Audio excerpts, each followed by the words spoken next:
vingtaine d'années, quoi. Donc en gros, parce que ça, sur le tableau là que je vais dresser, que je vais faire plus rapidement qu'hier, parce que l'autre j'étais trop long, est important par rapport à tout l'argumentaire du genre comment on finance, qu'est-ce qui est possible, et y compris sur l'analyse du chômage. Donc pour aller très rapidement, avant, en gros, le début des années 80, le partage des revenus, le partage de la richesse produite se faisait de la manière suivante. En gros, quand la productivité augmentait, bon, puisque c'est ça qui fabrique, disons, une richesse supplémentaire, le pouvoir d'achat augmentait à peu près dans les mêmes proportions, bon an, mal an, et il y avait un petit reste qui créait des emplois par une baisse continue, pas très rapide, de la durée du travail. Et ça veut dire donc en gros que ce partage, ça ne veut pas dire que c'était l'aisance, que c'était la société égalitaire parfaite, mais ça veut dire que ce partage se faisait à peu près à parts égales entre les salaires et les profits. C'est-à-dire la part des salaires et la part des profits restait à peu près constante. Bon. Donc, vers la fin des années 70, début 80, il y a toute une, bon, il y a une crise, il y a l'apparition du chômage qui se met à monter en flèche, qui va changer le rapport de force et déséquilibrer complètement cette répartition des revenus. Et donc, au lieu d'avoir des parts relativement stables dans le temps, bon, ça bouge, mais en gros, ça restait à peu près constant, il y a une nouvelle règle du jeu qui s'est mise en place, c'est-à-dire, au fond, tous les nouveaux gains de productivité, donc de richesse supplémentaire, allaient au profit et pas au salaire. Donc, à partir de, pendant les années 80, on voit une chute de la part des salaires dans le revenu national et une montée symétrique, évidemment, de la part des profits. Bon. Ensuite, dans les années 90, il y a une relative stabilisation, enfin, vers la fin des années 90, c'est à peu près stable, mais ça s'est stabilisé à un niveau de la part des salaires qui est très très bas, qui est historiquement très bas, c'est-à-dire que ça n'a jamais été aussi bas depuis la fin de la Seconde Guerre mondiale. Bon. Donc, autour de cette situation, il y a deux éléments, disons, d'analyse qui ont été mis en avant, dans un premier temps par les libéraux, pour justifier ce changement.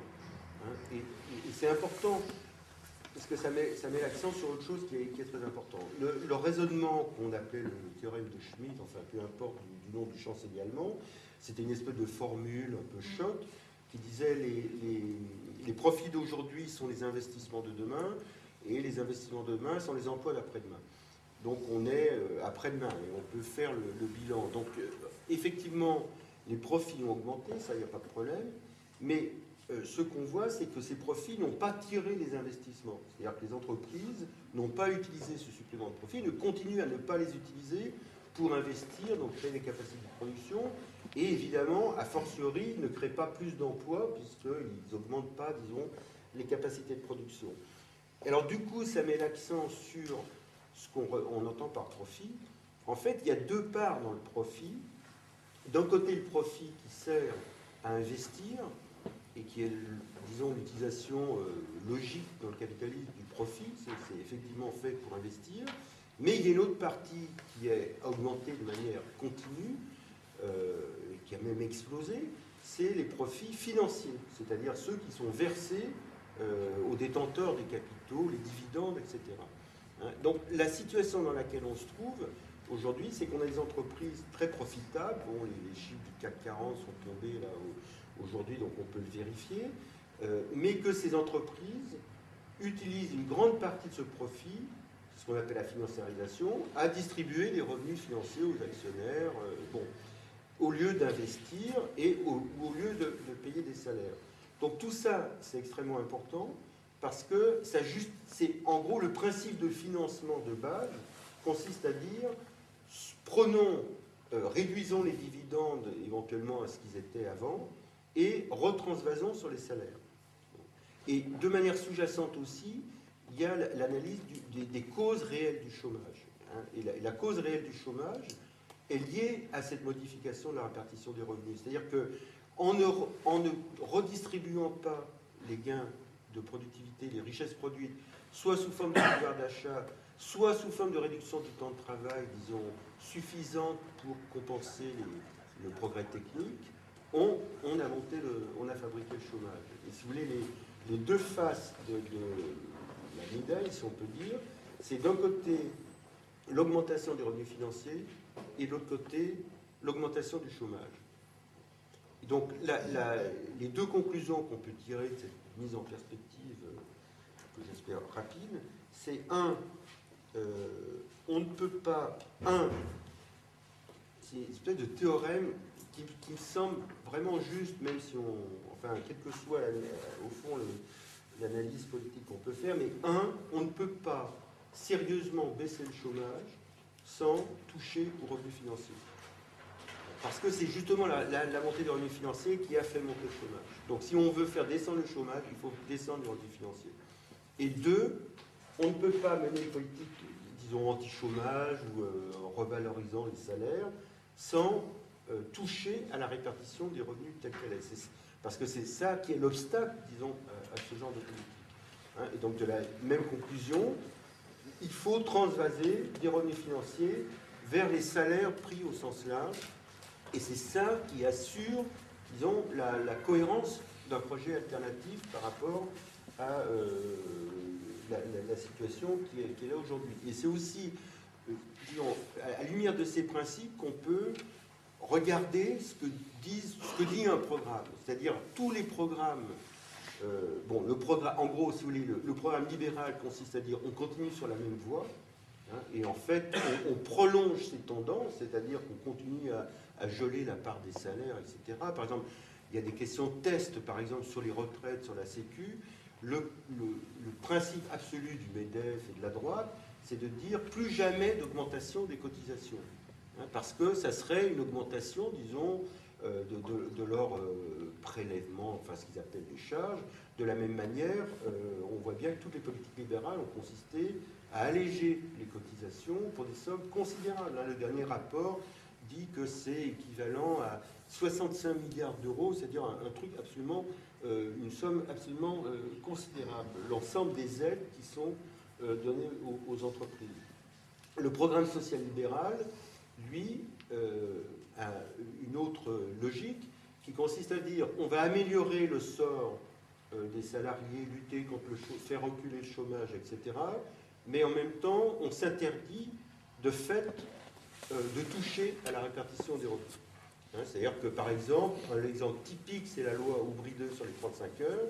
C'est-à-dire on met les 35 heures, mais on prévoit immédiatement des compensations sous forme d'allègement de cotisations pour éviter que le passage aux 35 heures augmente le coût du travail, comme on dit, c'est-à-dire modifie la répartition des revenus. Et donc le résultat, c'est que ça se traduit par l'intensification du travail, etc.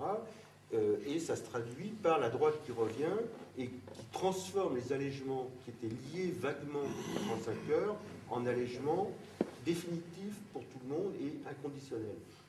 Donc, en gros, cette espèce de règle, si on veut changer les choses, il faut toucher la répartition des revenus, est une espèce de ligne de partage entre les programmes sociolibéraux et les programmes de transformation sociale. Alors, deuxième question, pourquoi faire? Pourquoi on transforme et d'une certaine manière, on peut inscrire la plupart des revendications sociales sur du programme de Beauvais, les 125 propositions, autour de trois grandes idées, trois grands axes qui regroupent un peu toutes les propositions qui sont faites dans le domaine, disons, économique et social. C'est la revalorisation des salaires et des minima sociaux, et donc l'augmentation du SMIC à 1500 tout de suite, etc., vers les 1500 nets, l'augmentation des minima sociaux de 300 euros, etc. Donc il y a un ensemble là de revendications qui prennent en compte une réalité sociale, disons, de dégradation, de montée de la précarité, etc. Et toute l'articulation des propositions essaie de prendre par tous les côtés la question des statuts, la question du temps partiel, la question des garanties de revenus décents minimum, cette question-là. Donc ça, c'est un premier paquet, si on veut, de choses qui sont mises en avant. Deuxième paquet, pour rester, disons, plutôt dans le secteur privé, c'est l'idée de reprendre la réduction du temps de travail, avec deux idées. L'une d'étendre les 35 heures au secteur, notamment aux petites entreprises, où elles n'existent pas, où elles ne sont pas, enfin, elles ne font pas partie du droit légal encore. Et deuxièmement, faire reculer, non, et deuxième idée, continuer le mouvement et aller vers les 32 heures avec l'idée que c'est le moyen de répartir, disons, le volume de travail qui est disponible. Et bon, pour prendre un vieux thème et qui est toujours aussi juste, c'est-à-dire travailler moins pour travailler tous. Bon. Donc ce paquet-là signifie réduction du temps de travail avec création d'emplois non obligatoires, et donc peut se traduire, peut se chiffrer, si on veut, puisqu'on parle de chiffrage, peut se chiffrer en augmentation aussi de la masse salariale, hein, puisqu'il y a plus de gens qui travaillent avec le même salaire mensuel pour produire la même chose, enfin le même volume, donc toute chose égale par ailleurs, comme on dit aussi, ça augmente la masse salariale.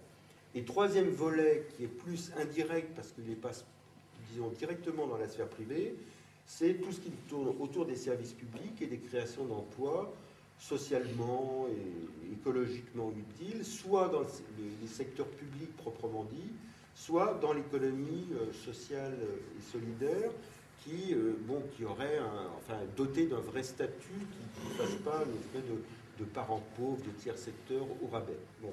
Donc voilà les trois grands paquets donc, qui visent à modifier cette répartition des revenus et dans le même mouvement à créer des emplois et à faire reculer la précarité, à mieux répondre aux besoins sociaux.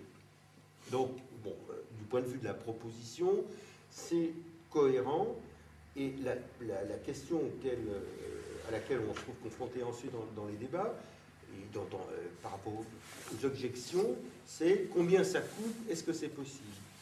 Donc là, chez les économistes, enfin, il y a un débat sur est-ce que c'est juste de chiffrer, est-ce que ça a un sens, est-ce que c'est pas une vision trop comptable?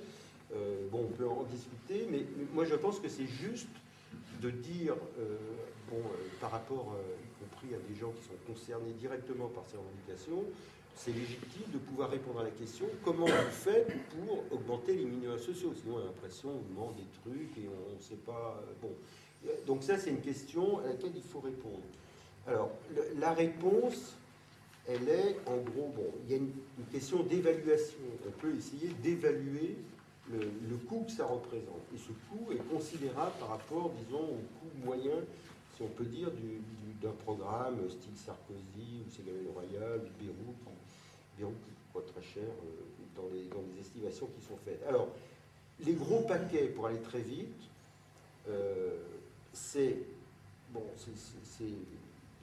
alors, je peux dire la méthode qui a été utilisée pour faire ça, ça consiste à, par exemple, sur les minima sociaux, pour prendre cet exemple, ou sur le SMIC, c'est à regarder le nombre de personnes concernées, c'est-à-dire le nombre de gens qui sont au SMIC, ou le nombre de gens qui reçoivent des minima sociaux, de voir de combien on augmente, ou quel est l'objectif qu'on veut obtenir, enfin qu'on vise pour le RMI par exemple, et on multiplie le nombre de personnes concernées par, disons, la différence qu'il faut, enfin l'augmentation, et on obtient une enveloppe. Bon, ce calcul-là, encore une fois, est légitime, c'est-à-dire c'est normal qu'on se pose cette question. Je veux dire, moi, je rappelle avoir fait ça plusieurs fois au moment du mouvement des chômeurs sur les augmentations justement d'allocations chômage. C'est une question légitime.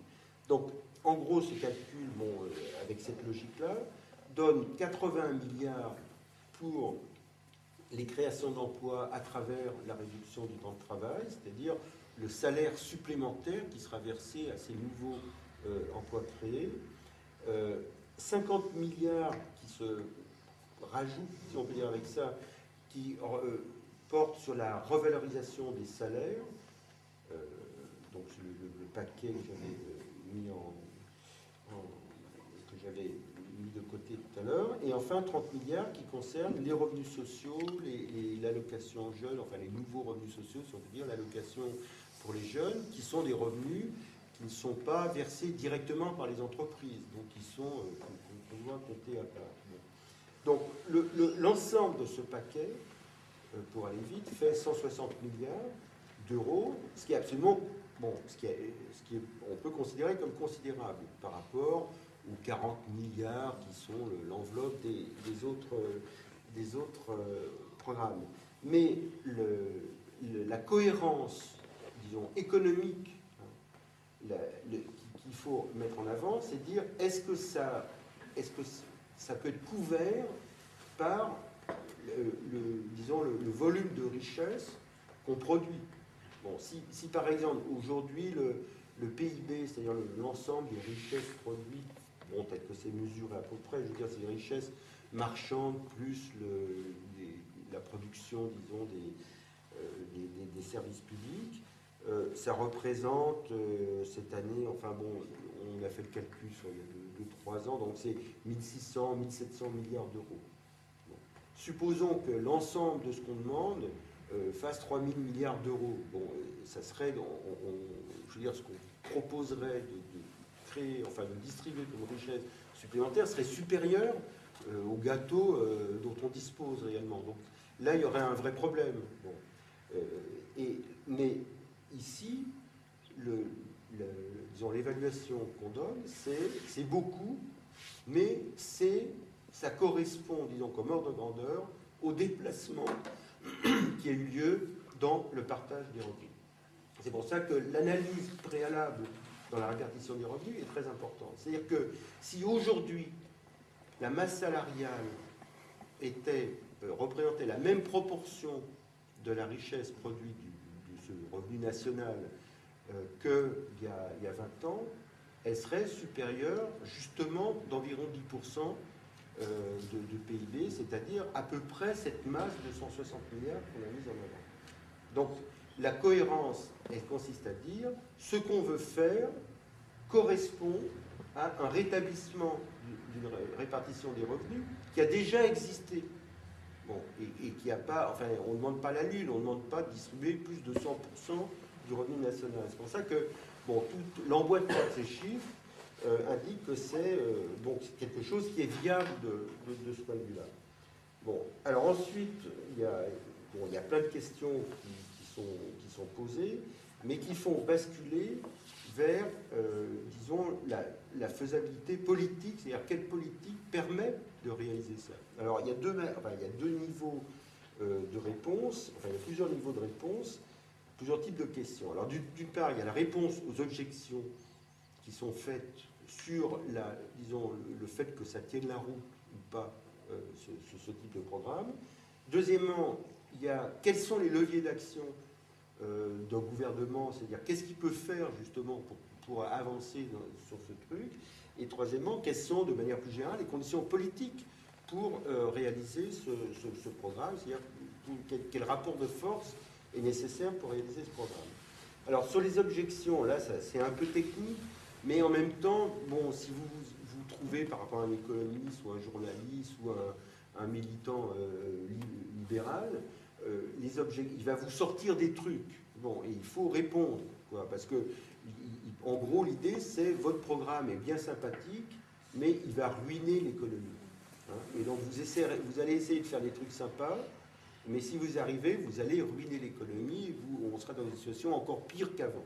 Bon, c'est ce type de logique qui est mise en avant. Alors, plus précisément, il y a l'argument de la compétitivité. C'est-à-dire, en gros, vous allez augmenter les coûts de production, donc les prix vont augmenter, on va perdre des parts de marché, on vendra moins dans les autres pays, et puis on achètera plus de produits importés, et par conséquent, comme l'emploi suit à peu près ces mouvements, on va détruire des emplois.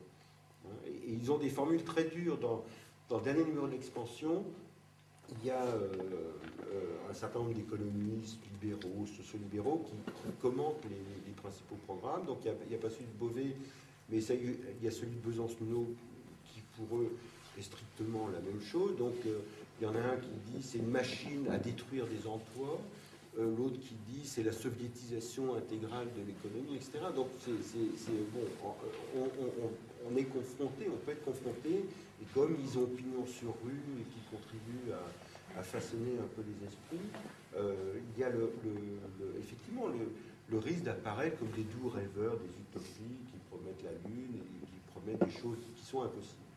Donc sur la compétitivité, l'argument, il est déjà compris dans le raisonnement.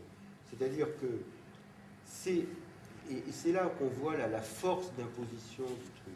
C'est-à-dire que vous n'avez jamais entendu un journaliste économique dire on distribue trop de dividendes et c'est mauvais pour la compétitivité.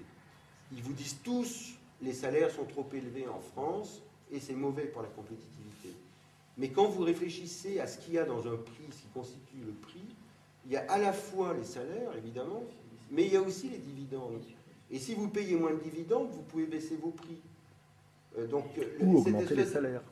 Comment ? Ou augmenter les salaires. Ou augmenter les salaires. Donc l'idée forte sur la compétitivité, c'est de dire le raisonnement sur la compétitivité suppose quelque chose qui est contraire à ce que nous on dit, à savoir que nous, les salaires, on les augmente, mais on baisse les dividendes. Alors que vous, votre raisonnement d'économiste qui est supposé connaître les mécanismes, est ancré avec cette idée qu'on ne peut pas toucher aux dividendes. Et on voit bien que c'est là la question clé, y compris dans ces discussions techniques. Alors ensuite, il y a deux arguments. Enfin, il y a un autre argument qui est plus compliqué, mais qui revient de manière comme une litanie, c'est qu'on a rencontré au moment des 35 heures. C'est, en gros, c'est l'hymne aux petites et moyennes entreprises. C'est dire ce que vous allez faire, ça va tuer ce tissu qui est en fait de petites entreprises, qui est le vrai endroit où on crée des emplois. Bon, parce qu'elles sont innovantes, dynamiques, c'est elles qui créent des emplois, etc.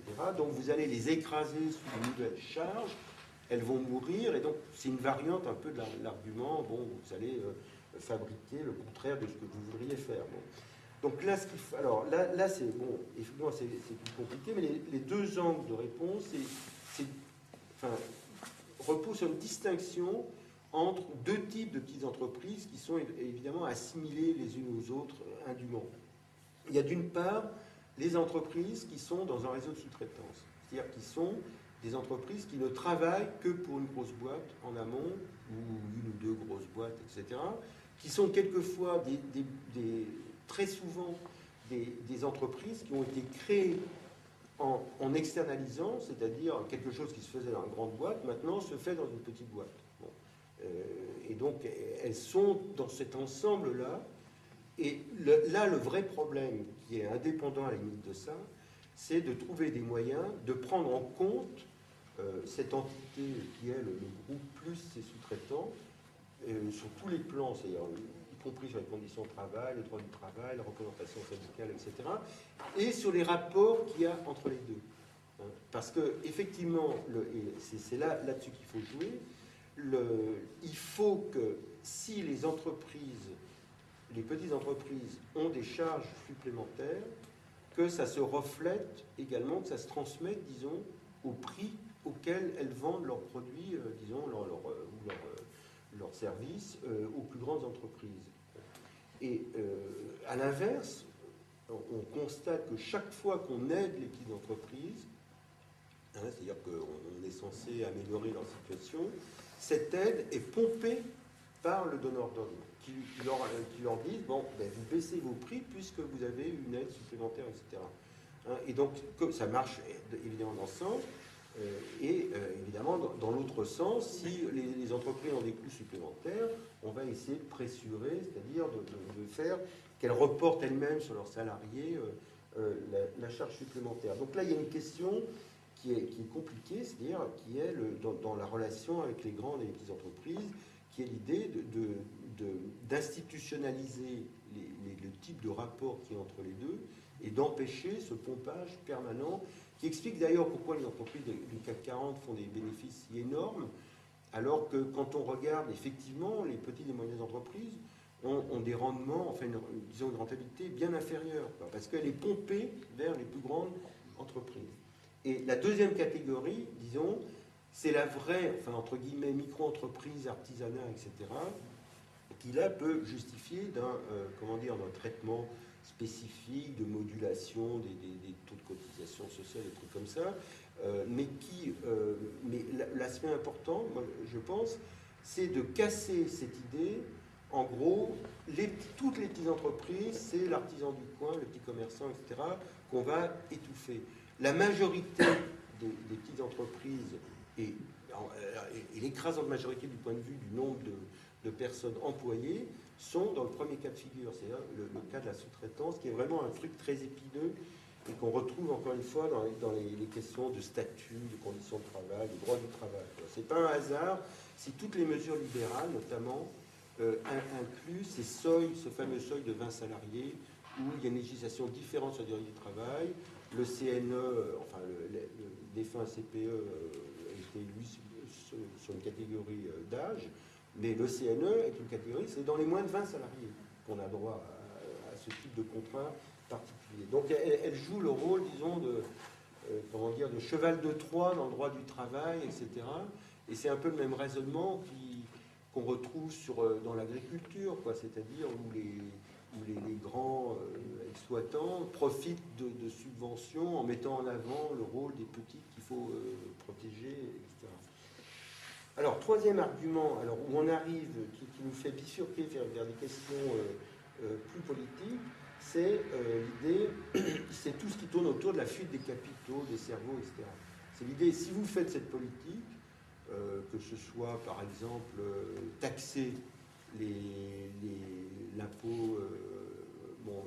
l'impôt sur les sociétés, taxer les hauts revenus, etc., alors que le mouvement aujourd'hui en Europe, c'est de baisser tout ça, l'argument qu'on entend est de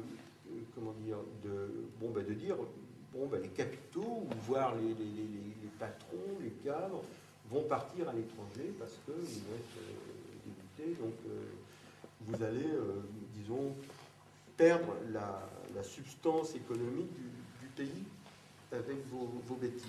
Bon. Donc là, l'argument, en fait, et c'est là qu'on bifurque vers des arguments qui sont plus strictement, enfin, là-dedans, il n'y a pas que de l'économie, mais là, on bifurque réellement sur des arguments qui sont plus strictement économiques. C'est l'idée que, effectivement, l'idée qu'il faut modifier la répartition des revenus est une idée qui n'est pas très sympathique pour ceux qui sont du bon côté du monde. Bon. Et qui ne vont pas l'accepter, disons, gentiment, en disant « Ah ben oui, tiens, c'est vrai, on n'avait jamais essayé ce genre de truc, pourquoi pas ?» Bon, parce qu'il ne faut pas être naïf, et ça, derrière ces lois de l'économie, il y a, une défense, mais une mordicus, disons, davantage, parce que, quand on profite de cette répartition des revenus très inégalitaire, on a, effectivement, on gagne plus d'argent, son patrimoine en bourse fait des plus-values fantastiques, on trouve ça très bien. Bon. Et donc, il serait naïf et illusoire de penser qu'ils vont regarder les choses et y compris dans les débats souvent, autant disons, le passage à l'acte, c'est-à-dire la mise en œuvre réellement de ce truc, va se heurter à des résistances, mais qui sont plus de l'ordre du sabotage, disons, ou de la défense des intérêts, que de vrais mécanismes économiques. Et donc là, on arrive sur un terrain qui est comment faire pour mettre en place ce truc et anticiper sur ces résistances, ces sabotages, ces mesures de rétorsion. Donc là, on peut dérouler 2-3 idées. Donc la première, c'est de dire qu'il y a des moyens d'action des pouvoirs publics, la puissance publique, comme on dit, qui couvrent pas mal de trucs, mais pas tout. Bon, alors, parce que, c'est une question qui s'est posée en travaillant un peu sur ces questions, c'est par où ça passe. Alors, il y a des leviers d'action que les gouvernements ont décidé peu à peu, disons, de vider de leur contenu, mais qui sont toujours activables. Bon, il y a la fixation du salaire minimum, il y a la fixation des minima sociaux, que ce soit le RMI, l'allocation de solidarité, le minimum vieillesse, etc. Il y a la durée légale du travail et ses modalités de mise en œuvre. Il y a la fiscalité et il y a les cotisations sociales, enfin le système de financement de la protection sociale. Donc ça fait quand même beaucoup de trucs qui encadrent pas mal. Et ce qui est intéressant de voir, c'est que le libéralisme, dans son programme, consiste finalement à d'une part, ne pas les utiliser, mais consiste aussi à quasiment supprimer tous ces leviers. Hein, c'est-à-dire que le programme libéral, c'est supprimer le SMIC, bon, ou le vider de son contenu, ou faire qu'on ne puisse pas jouer dessus, etc. Les minima sociaux, c'est les réduire comme une espèce de protection, mais vraiment réduite au minimum et pas financée par les entreprises. La durée légale du travail, bon, ben, c'est l'idée de la vider de son contenu de plus en plus. Et, par exemple, Sarkozy et Bayrou, là-dessus, ont le même programme qui est extrêmement dangereux, qui consiste à dire que les heures sup n'existeront plus en tant qu'heures sup. C'est-à-dire que ça ne coûtera pas plus cher à un patron d'avoir des heures sup ou pas des heures sup, puisqu'elles seront compensées par des baisses de cotisations sociales, ce qui veut dire que la durée légale n'existe pas, parce que la durée légale, c'est celle qui fait qu'au-delà, il faut payer plus cher. Bon, si on supprime ce plus cher-là, on peut avoir une durée légale qui peut être à 30 heures, c'est pas grave. Il y a eu des années, pas en France d'ailleurs, où la durée légale est à 40 heures, les gens travaillent 48 heures, enfin, je veux dire, donc, s'il n'y a pas cette pression-là, la notion de durée légale, elle peut être maintenue sur le papier, mais elle saute. Bon, la réforme fiscale, toutes ces idées de baisse des impôts comme vraiment la voie royale, enfin, on peut multiplier les exemples. Le libéralisme, c'est vider de son contenu, disons, de sa possibilité d'action, tous les leviers de la puissance publique. Donc, l'idée ici, c'est de les actionner. Mais, alors, ensuite, ça ne change pas, ça ne répond pas complètement à deux questions. C'est qu'est-ce qui se passe dans les salaires dans le privé, hein, c'est-à-dire on ne peut pas... Alors, là, effectivement, ce qu'on pourrait parler de soviétisation, si on disait, c'est l'État qui fixe les salaires dans le privé. Bon, il peut fixer les traitements des fonctionnaires, donc c'est un effet d'entraînement éventuel, mais il n'y a pas de fixation directe. Donc ça dépend, disons, des rapports de force, de la mobilisation sociale. Deuxième idée, c'est, encore une fois, les éléments de contrôle par rapport aux capitaux qui sont à mettre en place. Et troisième, disons, idée, ou troisième problème plutôt, c'est comment on se situe par rapport à l'Europe, puisqu'il y a un certain nombre de choses qu'on va faire ou qu'on va décider de faire qui sont contraires ou qui risquent d'être contraires par rapport aux traités européens actuellement existants. Alors, l'idée, enfin l'espèce de scénario, enfin un peu stratégique qu'on peut avoir en tête, c'est le suivant. C'est disons trois principes. Un premier principe, c'est avoir immédiatement des mesures qui transforment la situation des gens de manière concrète et qui soient des choses qu'ils aient immédiatement envie de défendre contre les résistances et les trucs. Bon. Et rien qu'en disant ça, on mesure, disons, en différence, tout ce que n'a pas fait le gouvernement Jospin sur ces questions. C'est-à-dire qu'il n'a pas su créer des choses, y compris les 35 heures qui ont été vidées de leurs exigences par rapport aux créations d'emplois. Il n'a pas su créer le sentiment, disons, qu'il y avait effectivement des choses qui valaient le coup d'être défendues et qui valaient le coup, à la limite, d'être récompensées en votant pour Jospin aux dernières élections présidentielles. Donc là, là, immédiatement, c'est-à-dire un gouvernement peut, quasiment du jour au lendemain, dire on augmente le SMIC, on augmente les minima sociaux, on augmente les cotisations sociales à la limite, je vais y revenir, c'est pas urgemment, et on institue les 35 heures partout, avec des conditions de création d'embauche, y compris dans les petites boîtes. Bon. Je veux dire, ces mesures-là ne nécessitent pas, c'est un des charmes de l'étatisme, mais ne nécessitent pas, disons, de grands délais de mise en place. Donc il y a un côté électrochoc, on crée des choses qui immédiatement, ça change, les gens le constatent, ils voient leur salaire augmenter, les minima sociaux sont mieux traités par rapport au niveau ridiculement bas auquel ils se trouvent. Bon. Alors ensuite, l'autre truc, c'est, face à ces résistances, ça peut enclencher la mobilisation sociale qui s'appuie donc du coup à la fois sur ces créations, disons, ces transformations médiates, mais il s'appuie sur autre chose auxquelles, disons, ces rapports de force sont en fait extraordinairement sensibles, à savoir les modifications, disons, sur le marché de l'emploi, c'est-à-dire, en gros, le taux de chômage.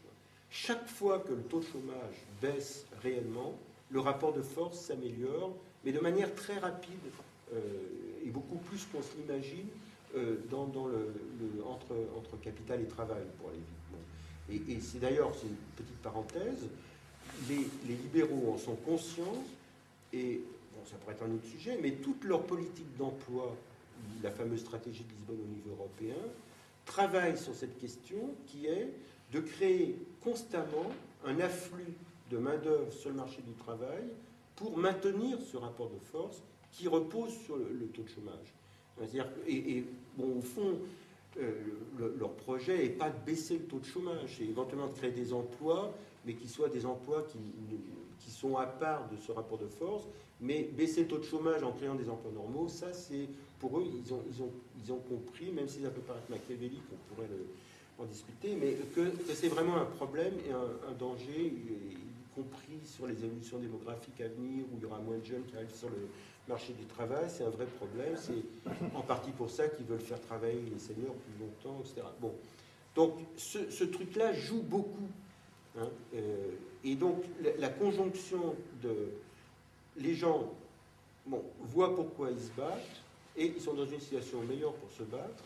Et donc, d'une certaine manière, c'est le passage de l'initiative gouvernementale à la mobilisation sociale. Hein, c'est l'impulsion à une mobilisation sociale qui va défendre et porter et rendre possible la mise en œuvre réelle de ce programme qui ne peut pas dépendre uniquement de claquements de doigts gouvernementaux. Donc ça, c'est une idée, disons, une logique tout à fait centrale. Alors, l'autre point qui reste à discuter, c'est l'aspect contrôle des capitaux et relations avec l'Union européenne. Bon, il est évident que, alors, soit on est naïf et on pense qu'on oublie toutes les expériences passées, etc. Mais en gros, ce type de transformation sociale qui change, disons, en rupture par rapport à la façon dont ça marche, est condamné à l'échec. Autant ne pas le faire si on n'est pas prêt à ces mesures d'accompagnement, est condamné à l'échec s'il n'y a pas des mesures de contrôle et entravant la liberté des capitaux de se barrer pour saboter, disons, la situation. Bon, on pourrait citer plein d'expériences historiques, l'expérience de la gauche en 80, 82, etc., d'autres au Portugal un petit peu avant, qui montrent que ce mécanisme est quasiment est prévisible. Bon, et il faut absolument, l'idée de dire, bon, c'est un thème qui est cher à Attali sur les diktats des marchés financiers, l'idée de dire qu'on va pouvoir se faufiler et mener une politique contraire aux marchés financiers et en espérant qu'ils vont laisser faire, est une idée aussi idiote qu'on va piquer le fric des actionnaires et ils vont trouver ça bien, ils vont remettre une couche dans le coffre-fort.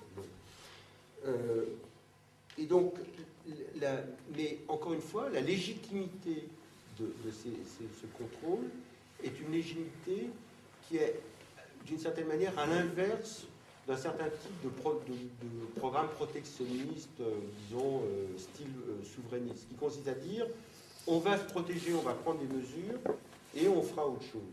Là, la logique, elle est plus dynamique, c'est-à-dire, on fait les choses, et en même temps, on prend les conditions pour que ces choses ne soient pas soumises, disons, à la contre-offensive, au sabotage, et autres comme ça.